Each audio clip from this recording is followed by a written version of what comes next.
नमस्कार, मैं हूं पूजा सिंह और आप देख रहे हैं राजपथ उत्तर प्रदेश।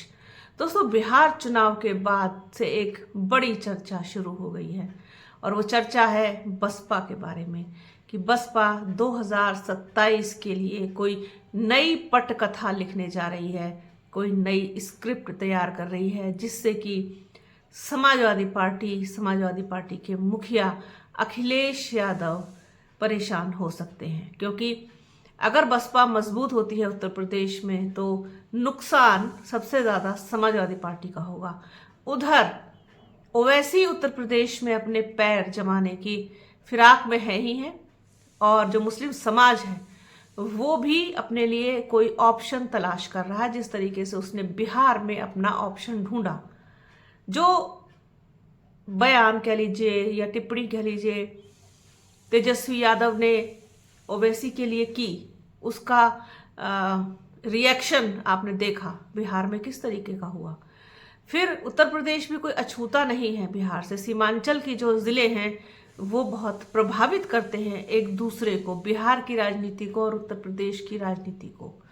तो वहां पर आप देख ही रहे हैं कि ओवैसी ने 5 सीटें जीत ली बिहार में। बहुत जबरदस्त उनको बूम मिला है, उनका जो मोराल है वो इस समय बहुत हाई है। उधर बसपा ने एक खाता खुलने के बाद इस उम्मीद को जिंदा रखा है कि बसपा में अभी बहुत दम बाकी है। देखिए, किसी भी तरीके की बड़ी कामयाबी को हासिल करने के लिए, बड़ी सफलता प्राप्त करने के लिए आपको सबसे पहले अपने अंदर का अहम जो है उसको साइडलाइन करना होता है, करना पड़ेगा। उसको साइडलाइन कीजिए, उसके बाद फिर जिससे फायदा हो रहा है उसको साथ लेने में कोई दिक्कत नहीं है। उसके लिए कुछ त्याग भी करना पड़े तो वो कोई बहुत बड़ी कीमत उस चीज़ की नहीं होगी। उत्तर प्रदेश में ओवैसी को हाथों हाथ लिया जा सकता है क्योंकि जो मुस्लिम समाज है वो डेफिनेटली अपने लिए विकल्प ढूंढ रहा है। आजम खान फिर से जेल चले गए हैं और जिस तरीके की उपेक्षा आजम परिवार ने सही है समाजवादी पार्टी के द्वारा, अखिलेश यादव के द्वारा, तो वो कहीं ना कहीं उसका दर्द, उसकी टीस बरकरार है। और जो मुस्लिम है वो भी देख रहे हैं सब चीज़ें। वो जो भी वोटर होता है या जो एक पर्टिकुलर समाज होता है जिसकी नुमाइंदगी आप करते हैं, तो वो इस तरीके से तो कुछ नहीं बोलता है डायरेक्टली। भी डायरेक्टली क्या बोलेगा, वो तो जनता है, आम पब्लिक है, लेकिन वो सारा हिसाब किताब चुनाव में बराबर कर देता है। तो वो बहुत परेशान भी है, खफा भी है, नाराज भी है अपनी उपेक्षा से और अपनी जो उसको जो निगलेक्ट किया है लगातार। आपने सिर्फ और सिर्फ एक वोट बैंक की तरह मुस्लिम समाज को इस्तेमाल किया, उनके मुद्दे, उनकी बातें, उनके मसले और ये सब कुछ भी आपने एक दरकिनार कर दिए। तो वो कहीं ना कहीं विकल्प ढूंढ रहा है और ओवैसी विकल्प हो सकते हैं।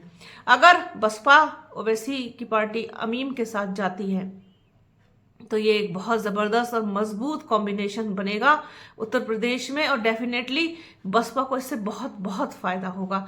आप यकीन नहीं मानेंगे कि किंग मेकर की तरह से उभरेगी बसपा। बस थोड़ी सी सूझबूझ और थोड़ा सा संयम, थोड़ा सा धैर्य, साथ ही साथ थोड़ा सा त्याग, अपने अंदर की जो सारी चीज़ें हैं उसको एक दरकिनार रख करके सारी चीज़ें की जाए अगर, तो बहुत ही अच्छा और सुखद परिणाम दे सकती हैं 2027 में। एक उदाहरण बताती हूँ आपको। जब महागठबंधन अस्तित्व में आया, इंडिया अलायंस, बड़े जोर शोर से साहब उसकी ये भी शामिल हो रहे हैं, वो भी हो रहे हैं। आप ये समझ लीजिए बिहार से लालू का पूरा परिवार, लालू यादव खुद, इसके अलावा महाराष्ट्र से वो ठाकरे परिवार और आपका दूसरे लोग, फिर उधर साउथ से भी इधर ममता बनर्जी, बहुत सारे लोग शामिल हुए, केजरीवाल, सभी शामिल हुए। तो जब ये अस्तित्व में आया था तो मैंने एक वीडियो किया था और मैंने उसमें ये बात कही थी कि भले ही आप शामिल करके अब इतना बड़ा आपने गठबंधन खड़ा कर लिया, जैसे कहते हैं ना कि वो कंकड़ पत्थर सब जोड़ लिए इधर उधर से और अब आप जो है इसका महल खड़ा करने की फिराक में है। तो महल तो तब खड़ा होगा ना जब उसमें एकता का, सूझबूझ का और समझदारी का सीमेंट लगेगा, तभी तो वो जुड़ेगा, अदरवाइज वो बिखर के गिर जाएगा। तो वही चीज हुई, बिखर के गिर गया। सूझबूझ की बेहद कमी, तालमेल की बेहद कमी, साथ ही साथ जो सबसे बड़ी चीज थी वो था अपने अंदर का सेल्फ ईगो, अहम जिसे कहते हैं कि हम ही सबसे अहम है, ये बहुत भारी भारी वहम है। तो ये जो वहम था ना, उसने सारी हवा निकाल दी महागठबंधन की। त्याग नहीं कर पाए लोग। गठबंधन में जब भी आना होता है तो अपनी इच्छाओं को एक साइड में रखना पड़ता है, तभी दो लोग समझदारी के साथ जो है, या बहुत सारे लोग समझदारी के साथ, तभी या तो फिर एक किसी एक का बहुत मजबूत अपर हैंड हो, तब तो वो अपनी मनमर्जी चला सकता है। लेकिन सब ही बराबर बराबर कद पर खड़े हैं, उसके बावजूद अपनी अपनी मर्जी चला रहे हैं तो इससे कोई कामयाबी नहीं मिलती है। तो मैंने वो बात कही थी कि अगर अपने अंदर की इच्छाओं का गला नहीं दबाएंगे तो ये किसी भी कीमत पर कामयाब नहीं हो सकते। सबको अपनी मनपसंद की सीट चाहिए, अपनी इच्छा के अनुसार नंबर ऑफ सीट्स चाहिए, अपने मनपसंद का कैंडिडेट चाहिए, सब कुछ अपनी पसंद का चाहिए। तो ऐसे तो नहीं चलता ना। और इस तरीके से आप एनडीए को या एनडीए वाली भाजपा को आप ऐसे नहीं हरा सकते, क्योंकि आपके अंदर सूझबूझ की कमी है, दूरदर्शिता की कमी है, साथ ही साथ तालमेल आपका बिल्कुल बिगड़ा हुआ है। तो गठबंधन में आने के लिए सबसे पहले ये सारी शर्तें बहुत ज़्यादा मायने रखती हैं, और ये तो खैर चलिए बात की बात है। लेकिन अगर ये आते हैं गठबंधन में तो ये डेफिनेटली बहुत बहुत बहुत बड़ी मुसीबत खड़ी करेंगे, मतलब बसपा और अमीम मिलकर के समाजवादी पार्टी के लिए। और पूरा गणित जो है बिहार का जैसे बसपा ने सेट किया, उनका एक प्रत्याशी भी जीता, एक प्रत्याशी उनका एक नहीं सॉरी कई प्रत्याशी उनके नंबर 2 पर भी रहे, नंबर 3 पर भी रहे, बहुत मजबूती से लड़े। जहां पर मजबूती से लड़े वहां पर त्रिकोणीय मुकाबला खड़ा कर दिया।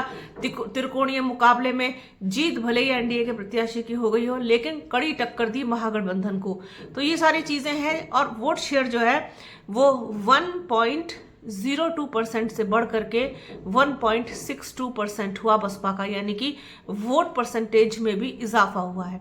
तो ये सारी चीजें हैं जो कहीं ना कहीं पूरा जो गणित है वो परेशान कर रहा है अखिलेश यादव को, कि अगर यही इसी तरीके की सारी चीजें इन्होंने 2027 में भी की बसपा ने, और कहीं इनके साथ कोई आकर के जुड़ गया तो बहुत मुश्किल हो सकती है, बहुत परेशानी खड़ी हो सकती है, और पूरा समीकरण ध्वस्त हो सकता है अखिलेश यादव की समाजवादी पार्टी का। जिस तरीके से उनका पीडीए बहुत बुरी तरीके से धुल गया बिहार में, उसी पीडीए की जो हवा है वो 2027 में और बुरी तरीके से निकल सकती है, क्योंकि बसपा डेफिनेटली बहुत मजबूती के साथ 2027 का चुनाव लड़ेगी, इसमें कोई शक नहीं है। सारे पत्ते वो अपने निकालेगी एक एक करके, चाहे वो आकाश आनंद हो, स्टार प्रचारक, और भी जो दूसरे लोग हैं वो भी गठबंधन में जाना होगा। मुझे लगता है गठबंधन में जाएंगी, मुझे ऐसा लगता है, क्योंकि अकेले लड़ना कहीं की कोई समझदारी नहीं है, कोई दूरदर्शिता नहीं है।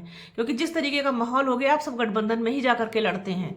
आप किसी को भी उठाकर देख लीजिए, सेल्फ अपने बूते की सरकार किसकी है? खुद भारतीय जनता पार्टी की सरकार अपने बूते की नहीं है। वो पता नहीं बिहार में जना जाने कौन सा फैक्टर चल गया। कुछ लोग तो कह रहे हैं कि साहब चुनाव में गड़बड़ है, फेयर चुनाव नहीं हुए हैं। कुछ कह रहे हैं कि साहब SIR का कमाल है, कुछ कह रहे हैं कि साहब EVM में गड़बड़ है। Don't know, God knows better कि क्या हुआ है आखिरकार।